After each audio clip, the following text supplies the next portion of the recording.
We want to take you to Las Vegas right now. Another news conference, this on what may be a separate issue. We don't know for sure. It's the Cybertruck explosion outside a Trump hotel in Las Vegas. The chief now giving us a briefing. And that changed this morning at about 8:40 when a 2024 Tesla Cybertruck pulled into the area valet of the Trump International Hotel. Very quickly thereafter that, the driver, who was the sole occupant of the truck, we saw what looked like maybe some sort of smoke, and then the truck exploded. Smoke was coming from inside of the truck after we noticed the flash and the explosion, and I'm going to show you that first video. That's the Cybertruck parked right in front of the doors.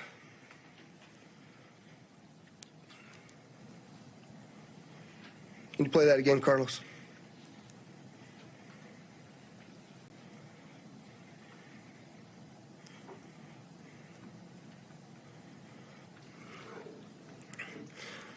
So the individual that was in that truck is obviously deceased, still in the truck as we speak here today. Our fire department folks, Engine 12, a number of others, you'll hear from one of the fire chiefs here in just a moment, arrived very quickly along with my officers. And obviously we knew that we had a much larger event than just a vehicle fire. And so there's going to be a drone video that plays to my left again. You'll see as the fire initially, they covered it with the tarp to try to get it to go out. Once the fire went out through the suppression efforts of the fire department, you'll see some of the evidence in the back of the vehicle. So those are gasoline canisters. They are camp fuel canisters and large firework mortars.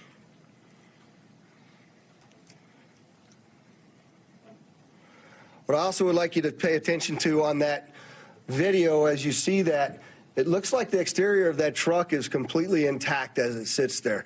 The fact that this was a Cybertruck really limited the damage that occurred inside of the valet, because it had most of the blasts go up through the truck and out. In fact, if you look on that video, you'll see that the front glass doors at the Trump hotel were not even broken by that blast, which they were parked directly in front of. You can see that in the video there.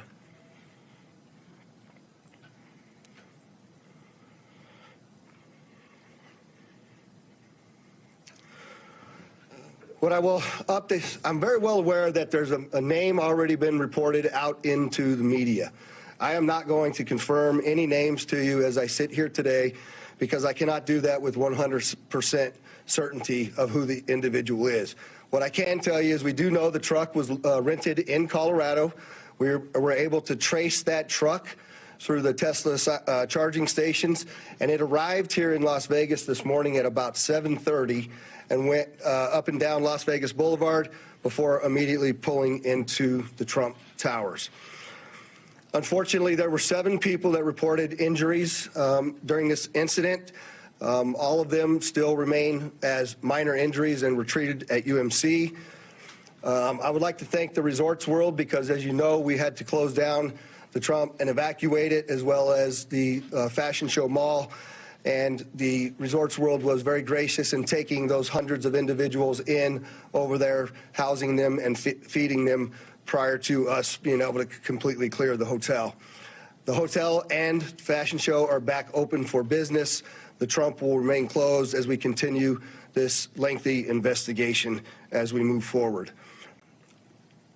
I'm going to yield now to Chief Billy Samuels, but I'd like you to also recognize all of our exceptional elected officials that have come to support the police and the fire department and this community in remaining safe. There is no further threat to the community as I sit here today, and I just want to make sure that our community understands we believe this to be an isolated incident, and it is now over as far as the danger. So, Billy?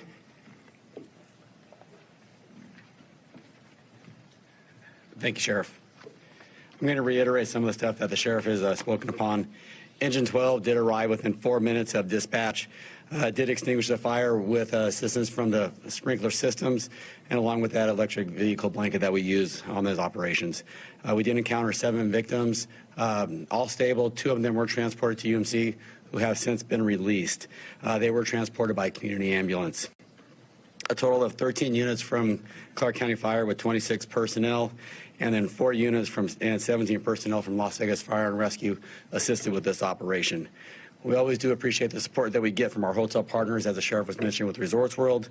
RTC did lend us 10 buses so we can refuge the people that were evacuated from the Trump Tower. Community Ambulance for their transportation for us, Las Vegas Fire and Rescue, and Nevada Division of Emergency Management. And we do appreciate their support, so we can't do that without them. And like the sheriff said, last night was a huge success, but we are prepared for whatever comes our way. So thank you for that. And I will turn this over to Special Agent in Charge, Jeremy Schwartz. Good afternoon. My name is Jeremy Schwartz. I'm currently the Acting Special Agent in Charge for the FBI here in Las Vegas. The FBI is currently conducting an investigation on a vehicle explosion, as the sheriff had just shown you a little bit ago. That's being conducted through our JTTF, which is a Joint Terrorism Task Force. I want to make sure everybody understands that the task force is comprised of law enforcement officials from the entire valley here. We're not doing anything alone, and we wouldn't do anything alone without our partners making sure that we're all in lockstep. We've learned from mistakes in the past, and we're not going to do that again. We have a great relationship with our law enforcement partners, and we're going to continue to do so. As of right now, our number one goal is to ensure that we have the proper identification of the subject involved in this incident. Following that, our second objective is to determine whether this was an act of terrorism or not. I know everybody's interested in that word and trying to see if we can say, hey, this is a terrorist attack. That is our goal, and that's what we're trying to do. We have a ton of resources dedicated to this right now, and again, we're doing it with our partners. We're doing it together, jointly, and we'll continue to do so until we figure out exactly what's going on. I think most importantly, as the sheriff already mentioned, we believe this is an isolated incident. We do not believe that there's a bunch of folks out there supporting this or helping this, and we don't believe that there's any other danger to the community right now. But again, over the next few hours and days, we will continue to do our best to research that as much as we can and get to the bottom of this, and we won't stop until we're 100% certain as to what happened and why. Thank you. So I just want to clarify again so that I don't get these questions. We do know who rented the truck. We are looking at that individual, but I am not prepared to release the name of any of the individuals that we are looking at least until next of kin is notified and we have a 100% identification. So with that, I'll take any questions you might have. I can't see. Hi, Dana. Do you think it's a coincidence that there were these kinds of incidents on the same day, basically, in two tourism capitals? Do I think it's a coincidence? I don't know. But what I can tell you is we're absolutely investigating any connectivity to what happened in New Orleans, as well as other attacks that have been occurring around the world. We're not ruling anything out yet, Dana. Sure. Is there any possibility that this had a link to ISIS? There have been suggestions that the New Orleans attack might have. Yeah, so the question is there any links to ISIS? And I will tell you that we don't have any indication of that here in Las Vegas. No overt ISIS flag as was seen in New Orleans. But again, we are investigating every aspect of this, and if that comes to light, we'll certainly update you. I'm sorry, sir. What was the time between the truck's arrival and the explosion? About 1 hour was the amount of time between the arrival of the truck here in Las Vegas, or at least our first notification of the arrival, and the explosion that occurred at the tower. How long was it in the porte-cochere before the explosion? It was only there for about, it was sitting in the porte-cochere for about 15 seconds before it exploded. Was that 15? Where'd Dory go?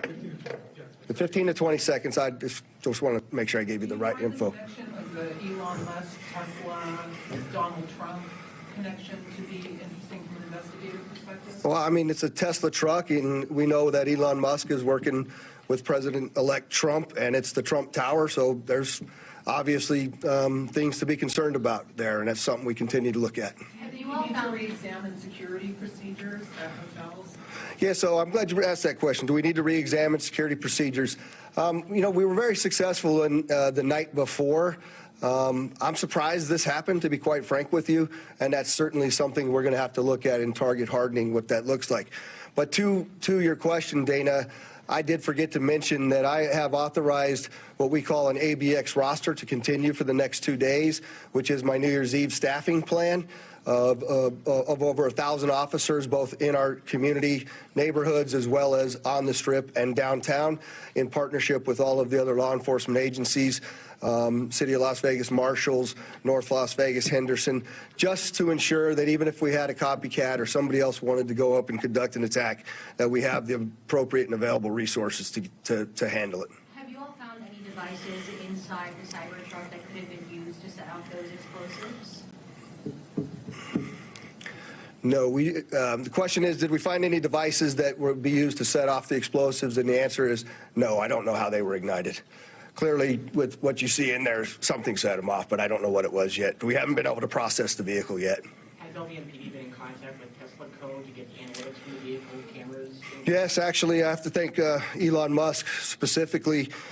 He gave us quite a bit of additional information in regards to how the vehicle was locked after it exploded due to the force of the nature of the force from the explosion, as well as being able to capture all of the video from the Tesla charging stations across the country, and he sent that directly to us, so I appreciate his help on that. I'll take one more question. Elon Musk is claiming that this... I'm sorry, you got to speak up for me. Elon Musk is saying this vehicle and the vehicle in New Orleans were rented from the same company. Has there been any other indication that these two events might be associated? It's another, the question is both vehicles, I'm being told New Orleans was rented from Turo and so was ours. That's another coincidence that absolutely is continuing to bear from our investigation that we have to continue to look into. So thank you very much. And as we get additional information for all of you, I'm sorry, I'll give you a shot. Are your investigators using any of the city license plate readers this season? That's the question is, are we using the license plate readers and the technology? Well, one, you see the drone flight through the vehicle because it was unsafe to get there, so that we're using that technology.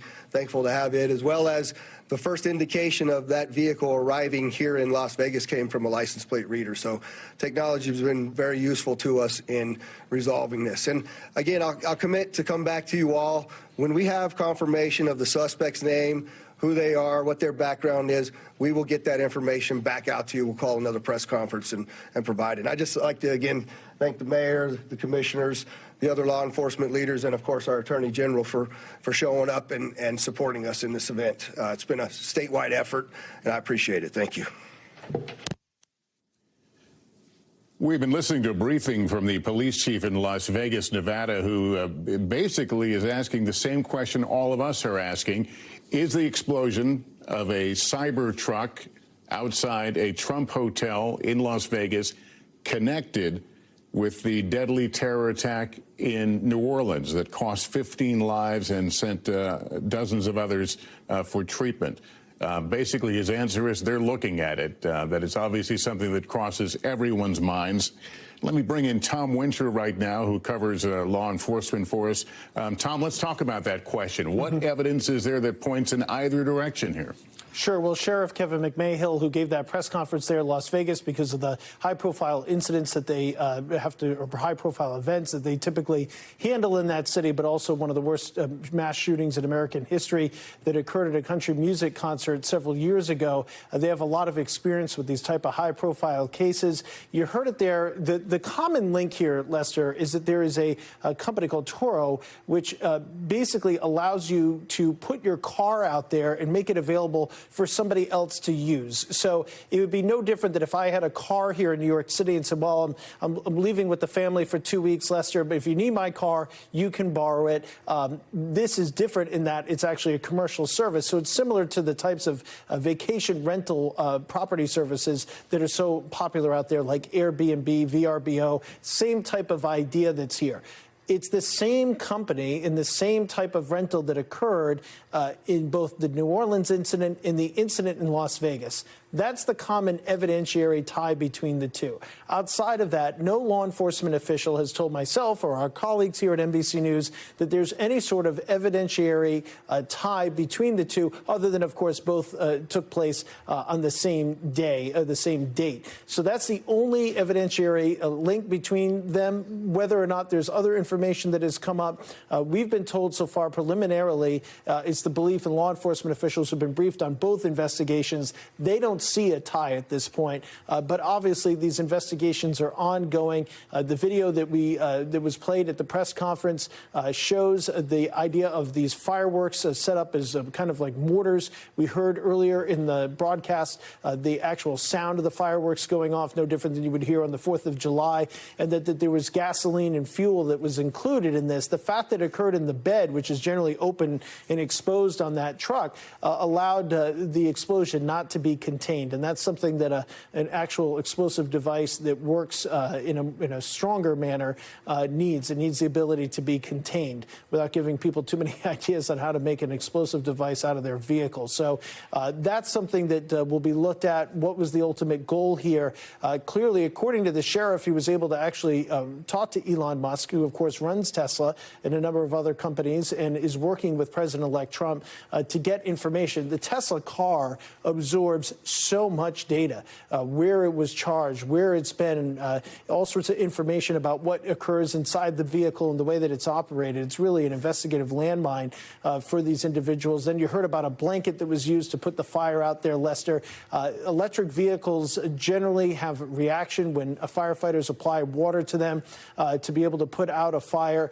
So, in fact, what occurs is they try to put a blanket over it to suffocate the fire effectively, take away its oxygen source, and then stop the flames from going on from there. That's something that law enforcement typically uses, and apparently was what they used here to stop the fire. But to your ultimate question, are we looking at two linked events today, one involving a high-profile incident that is ISIS-inspired in New Orleans, and another involving a property that bears the name of the president-elect in a vehicle driven by one of his top advisors, frankly, at this point, if not in name, then in actuality. That's something that nobody has pointed to yet, but clearly they're asking questions about, given the fact that both of these events took place on the same day. Okay, Tom, thanks very much. I want to turn now to Gabe Gutierrez, who's following the president, who made some remarks just a short time ago, speaking in solidarity with the people of New Orleans and updating us with some new information on the investigation. Gabe? Well, hi there, Lester. Yes, President Biden a short time ago at Camp David addressing the public for his first lengthy remarks since the attack in New Orleans earlier today. He also mentioned that he was being briefed on that attack in Las Vegas, although he didn't share much information there. He called the attack in New Orleans a despicable attack, and he said that top officials at the FBI and the Department of Homeland Security had briefed him throughout the day. Now, Lester, as you said, one of the major questions at this point regarding the Las Vegas attack, as you said, is was it an isolated incident, and was there any connection between that Tesla Cybertruck, which that company owned by Elon Musk, and President-elect Trump, the Trump Hotel? Now, we have not heard directly from the Trump transition about that attack in Las Vegas. Eric Trump, the president-elect's son, did share a statement earlier today saying that his thoughts were with the guests of the hotel and also thanking the local police department for responding, but we have yet to hear from the president-elect himself about that incident in Las Vegas. We did hear from the president-elect, who is here in South Florida. He spent part of the day at his international golf club. Tonight, he's at Mar-a-Lago. He did comment briefly on a social media post earlier today about the incident in New Orleans, saying that his heart went out to the victims, and he pledged that his administration would go and would pledge as much support as it could to the city of New Orleans. Now, earlier, just a short time ago, again, President Biden calling this a despicable attack and saying that I grieve with you, again, striking that tone as consoler in chief. Now, Lester, the president also mentioning the detail about that ISIS flag on that truck, and just 19 days from the end of his presidency. Let's take a step back here, and the Biden administration has tried to make the case case that its foreign policy has contributed to the diminishment of ISIS in the Middle East, and has also, with the fall of Bashar al-Assad in Syria, the Biden administration has tried to make the case that its foreign policy contributed to that. Now, as this investigation continues and we hear whether the suspect in New Orleans may have been ISIS-inspired, the details of this attack certainly weighing on the president. But he is cautioning that the federal investigators will look into his motive. We do not have that specifically yet. But President Biden addressing the public in his first lengthy remarks, they lasted about 5 minutes or so at Camp David just a short time ago, Lester. All right. Thanks very much, Gabe Gutierrez. I'm going to turn back to Ken Delaney, our national security correspondent.